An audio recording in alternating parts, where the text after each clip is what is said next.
La rebelión de Seba, estudio número 33. Vamos a leer en segundo libro de Samuel, capítulo 20, versículos 1 y 2. Aconteció que se hallaba allí un hombre perverso que se llamaba Seba, hijo de Bicri, hombre de Benjamín, el cual tocó la trompeta y dijo: no tenemos nosotros parte en David ni heredad con el hijo de Isaí. Cada uno a su tienda, Israel. Así todos los hombres de Israel abandonaron a David, siguiendo a Seba, hijo de Bicri. Mas los de Judá siguieron a su rey desde el Jordán hasta Jerusalén. El Señor bendiga su santa y bendita palabra. Las situaciones conflictivas contra David no cesan, pues a su regreso a Jerusalén, después de enfrentar la rebelión de su hijo Absalón, ha de encontrarse con un gran problema que lo obliga a un nuevo conflicto político y militar. Definitivamente al hombre lo persiguen los problemas. Esto es parte sin duda producto de sus faltas. Y Satanás, agazapado, incide en el ambiente para crearle situaciones incómodas en medio de sus duras pruebas. Nunca ha sido fácil gobernar una nación. Lo podemos ver en lo que ocurre en las naciones en el día de hoy. Vemos de qué manera un presidente que recientemente gana abrumadoramente las elecciones, a menos de 2 años de su mandato, resulta en las encuestas con una muy baja aceptación popular, de modo que ya se descarta como candidato a una reelección. Muchas de las personas que votaron por él hoy le dan la espalda. Esta es la situación del ser humano a través de la historia. Pues nos damos cuenta cómo los israelitas le dan la espalda al rey David. Recordemos que las mismas personas que proclamaban con vítores al Señor Jesús en su entrada triunfal a Jerusalén fueron los mismos que unos días después estaban gritando: crucifícale, crucifícale. Lucas 23:21. Esto que hicieron con el Señor Jesús fue algo verdaderamente perverso. Lo que pasa con los gobernantes modernos que son despreciados por su propia gente cuando no los favorecen es también algo desleal. Y lo que vemos en la historia del rey David, que fue traicionado por su propia nación, todo esto fue hecho por personas como tú y como yo. Significa esto que no estamos exentos de actuar de la misma manera. Y esta es la razón por qué debemos cuidar nuestros pensamientos y nuestras motivaciones para librarnos de convertirnos en personajes tan desagradables como los que vemos en estos acontecimientos del pasado y del presente. El alzamiento de Absalón contra su padre David fue una motivación que encendió el fuego de la sedición en los enemigos del rey. Seba, de la tribu de Benjamín, aprovecha el odio enraizado en las tribus del norte de Israel y la tribu del sur, Judá. Pero este es un odio que viene desde los tiempos del rey Saúl y es el preámbulo de lo que será la futura división del reino de Israel en reino del norte y reino del sur, cosa esta que ocurrió después de la muerte del rey Salomón. Vamos a ver el desarrollo de este incidente. En primer lugar, veamos al rey David ante una nueva insurrección. David acaba de enfrentar la sublevación de su hijo Absalón y ahora, al regresar de nuevo a Jerusalén, después de una intensa lucha hostil, se encuentra con un nuevo conflicto. ¿Qué ha pasado? Bueno, el responsable de esta rebelión, como ya hemos dicho, es un tal Seba, de la tribu de Benjamín, que ha de haber sido un personaje muy influyente para poder armar una revuelta de tal magnitud contra David. Vamos a leer nuevamente los primeros versículos del capítulo 20 del segundo libro de Samuel, que nos sirven de referencia bíblica en nuestro sermón en esta ocasión. La palabra del Señor nos dice: aconteció que se hallaba allí un hombre perverso que se llamaba Seba, hijo de Bicri, hombre de Benjamín, el cual tocó la trompeta y dijo: no tenemos nosotros parte en David, ni heredad con el hijo de Isaí. Cada uno a su tienda, Israel. Así todos los hombres de Israel abandonaron a David, siguiendo a Seba, hijo de Bicri. Mas los de Judá siguieron a su rey desde el Jordán hasta Jerusalén. Segundo libro de Samuel 20, versículos 1 y 2. Seba se había ganado el favor de un gran número de seguidores de 10 de las tribus de Israel que lo siguieron en su loca carrera.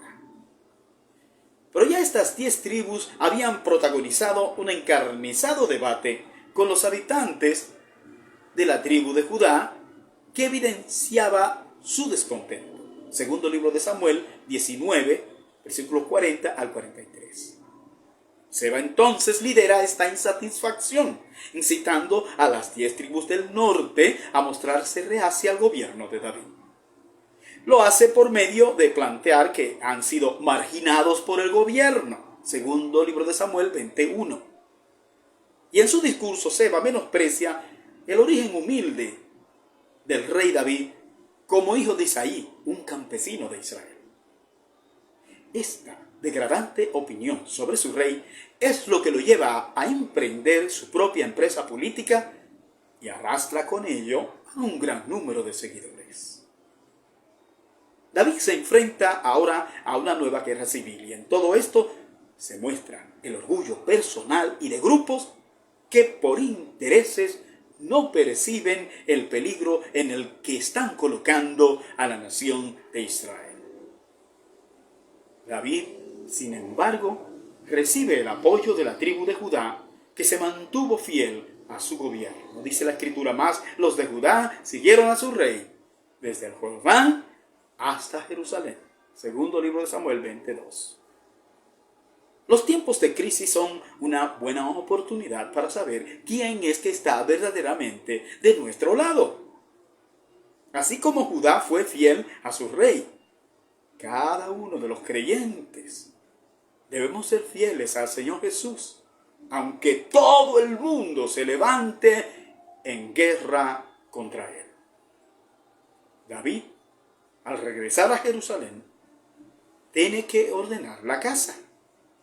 Realiza una de las tareas más desagradables en lo que tiene que ver con sus 10 concubinas que fueron violadas por su malogrado hijo Absalón, dice la Escritura. Y luego que llegó David a su casa en Jerusalén, tomó el rey las 10 mujeres concubinas que había dejado para guardar la casa y las puso en reclusión y les dio alimentos.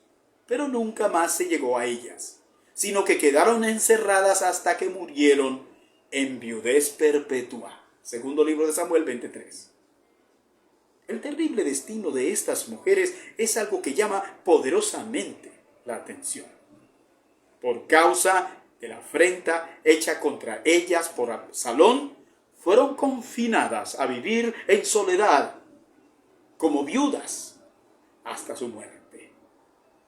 Es de verdad bien aleccionador de qué manera el pecado puede trastornar la vida de las personas, la vida de una nación y la vida del mundo.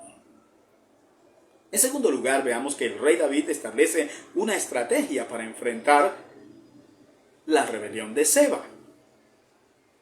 David ordena a Amasa, el jefe del ejército de Israel, que en solo 3 días prepare un ejército para perseguir y enfrentar la rebelión dirigida por Seba. Así nos lo dice la Biblia. Después dijo el rey a Amasa: convócame a los hombres de Judá para dentro de 3 días, y hállate tú aquí presente. Fue pues Amasa para convocar a los de Judá, pero se detuvo más del tiempo que le había sido señalado. Segundo libro de Samuel 20, versículos 4 y 5. Amasa era el antiguo comandante del ejército de Absalón, y David lo había perdonado y nombrado como jefe del ejército de Israel como una forma de compensación. David se da cuenta de ciertos inconvenientes con Amasa y entonces cambia de estrategia y envía a su propia guardia real que estaba al mando de Abisai para hacerse cargo del asunto, dice la escritura. Y dijo David a Abisai: Seba, hijo de Bicri, nos hará ahora más daño que Absalón. Toma pues tú los siervos de tu señor y ve tras él, no sea que halle para sí ciudades fortificadas y nos cause dificultad. Entonces salieron en pos de él los hombres de Joab y los cereteos y peleteos y todos los valientes salieron de Jerusalén para ir tras Seba, hijo de Bicri. Segundo libro de Samuel 20, versículos 6 y 7. Abisai era hermano de Joab. En este episodio Joab tiene que actuar bajo las órdenes de Abisai. Así que esta subordinación no le era muy agradable a un hombre tan orgulloso como lo era el general Joab. Así, en esa condición, este hombre sale a cumplir su misión, lo cual fue fatal para Amasa, a quien Joab veía como su rival en la comandancia del ejército de Israel. Con las artimañas de Joab puestas en escena, Amasa es eliminado de una forma vil. Fíjese lo que nos dice la Biblia: y estando ellos cerca de la piedra grande que está en Gabaón, le salió Amasa al encuentro. Y Joab estaba ceñido de su ropa, y sobre ella tenía pegado a sus lomos el cinto con una daga en su vaina, la cual se le cayó cuando él avanzó. Entonces Joab dijo a Amasa: ¿te va bien, hermano mío? Y tomó Joab con la diestra la barba de Amasa para besarlo. Y Amasa no se cuidó de la daga que estaba en la mano de Joab, y éste le hirió con ella en la quinta costilla, y derramó sus entrañas por tierra, y cayó muerto sin darle un segundo golpe. Después Joab y su hermano Abisai fueron en persecución de Seba, hijo de Bicri. Segundo libro de Samuel 20, versículos 8 al 10. Como vemos en la escritura, Amasa muestra interés en la batalla, aun cuando no le fue posible reunir los hombres necesarios para formar el ejército que David deseaba. Él llega con las tropas que ha logrado reunir para unirse al ejército de Abisai en la guerra. Joab, entonces, mediante una acción malignamente engañosa, toma ventaja contra Amasa, matándolo miserablemente a traición. Ante los ojos del ejército, Joab hizo ver a Amasa como desleal al rey. Pero en realidad su interés al matarle era deshacerse del que le había quitado el puesto de general del ejército de Israel. El pobre Amasa tuvo una muerte lenta y terrible. Fíjense que tanto Amasa como Joab formaban parte de la familia de David. Ambos eran hijos de dos de sus hermanas. Uno lee estas historias de homicidios entre familias y no puede evitar llenarse de asombro e indignación. Cómo el poder nubla el pensamiento y los sentimientos de las personas. Estos son los horrores de la guerra, donde se evidencian los abusos que en medio del furor del momento se pueden llegar a cometer. Con esta criminal acción, Joab logra el control del ejército en favor del rey David, dice la escritura. Y uno de los hombres de Joab se paró junto a él diciendo: cualquiera que ame a Joab y a David, vaya en pos de Joab. y Amasa yacía revolcándose en su sangre en mitad del camino. Y todo el que pasaba al verle se detenía. Y viendo a aquel hombre que todo el pueblo separaba, apartó a Amasa del camino al campo y echó sobre él una vestidura. Luego que fue apartado del camino, pasaron todos los que seguían a Joab para ir tras Seba, hijo de Bicri. Y él pasó por todas las tribus de Israel hasta Abel Bet-Maaca y todo Barín, y se juntaron y lo siguieron también. Segundo libro de Samuel 20, versículos 11 a 14. La influencia que produjo sobre el ejército en aquel momento la acción de este soldado que arengó en favor de Joab, asociando su nombre al del rey David, hizo que prácticamente ignoraran el episodio tan ruin que acababa de ocurrir. La pasión política nubla la conciencia, no solo de los simples ciudadanos, sino de los más encumbrados dirigentes. Pues David había permitido que las acciones de Joab fueran más allá de los límites. El rey había comprometido su integridad en su relación con Joab. Ambos eran cómplices en acciones pecaminosas. Joab, en última instancia, logró convencer a una buena cantidad de hombres entre las tribus de Israel para que apoyaran al rey en su lucha. Así que las cosas ahora estaban muy difíciles para el tal Seba. Finalmente, el rey David tiene éxito contra Seba. Seba sucumbe en un episodio en el que aparece el protagonismo de una mujer que le entrega a Joab la cabeza del sublevado político. Dice la escritura, vamos a leer, dice: y vinieron y lo sitiaron en Abel Bet-Maaca y pusieron baluarte contra la ciudad y quedó sitiada. Y todo el pueblo que estaba con Joab trabajaba por derribar la muralla. Entonces una mujer sabia dio voces en la ciudad diciendo: oíd, oíd, os ruego que digáis a Joab que venga acá para que yo hable con él. Cuando él se acercó a ella, dijo la mujer: ¿eres tú Joab? Y él respondió: yo soy. Ella le dijo: oye las palabras de tu sierva. Y él respondió: oigo. Entonces volvió ella a hablar diciendo: antiguamente solían decir: quien preguntare, pregunte en Abel. Y así concluían cualquier asunto. Yo soy de las pacíficas y fieles de Israel, pero tú procuras destruir una ciudad que es madre en Israel. ¿Por qué destruyes la heredad de Jehová? Joab respondió diciendo: nunca tal me acontezca que yo destruya ni deshaga. La cosa no es así. Mas un hombre del monte de Efraín, que se llama Seba, hijo de Bicri, ha levantado su mano contra el rey David. Entregad a ese solamente, y me iré de la ciudad. La mujer dijo a Joab: he aquí su cabeza te será arrojada desde el muro. La mujer fue luego a todo el pueblo con su sabiduría, y ellos cortaron la cabeza a Seba, hijo de Bicri, y se la arrojaron a Joab. Y él tocó la trompeta, y se retiraron de la ciudad, cada uno a su tienda. Y Joab se volvió al rey a Jerusalén. Segundo libro de Samuel, capítulo 20, versículos 15 al 22. Como vemos, Seba es perseguido de tal manera que no le queda otro recurso que refugiarse en la ciudad de Abel.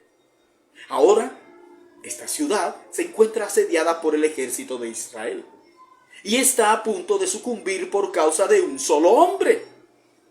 Pero la sabia intervención de una mujer pone un fin radical a la situación, salvando así a los habitantes de Abel. Ella propone a Joab entregarle la cabeza de Seba si el ejército rompe su asedio a la ciudad.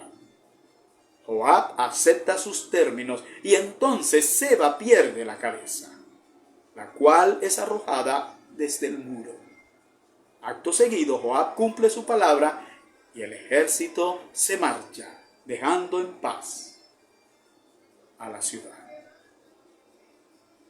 Estas son historias verdaderamente sangrientas. Ya nos vamos dando cuenta por qué Dios no le permitió a David construir el templo. Pues todo su alrededor estaba salpicado de sangre, para bien y para mal. Primer libro de Crónicas 22, versículos 7 y 8. David y Joab están inseparablemente unidos en un acuerdo mudo en el que el rey sabe que, aunque quiera zafarse de ese violento servidor, está entrampado en un compromiso oscuro con este general cómplice de actos siniestros. Joab es restablecido en su puesto como capitán del ejército de Israel y entonces se organiza toda la casa real en Jerusalén. Segundo libro de Samuel, capítulo 20, versículos 23 al 26. Seguimos viendo a través de la Biblia de qué manera el ser humano va mostrando las evidencias de su depravación por causa del pecado. Que Dios te bendiga.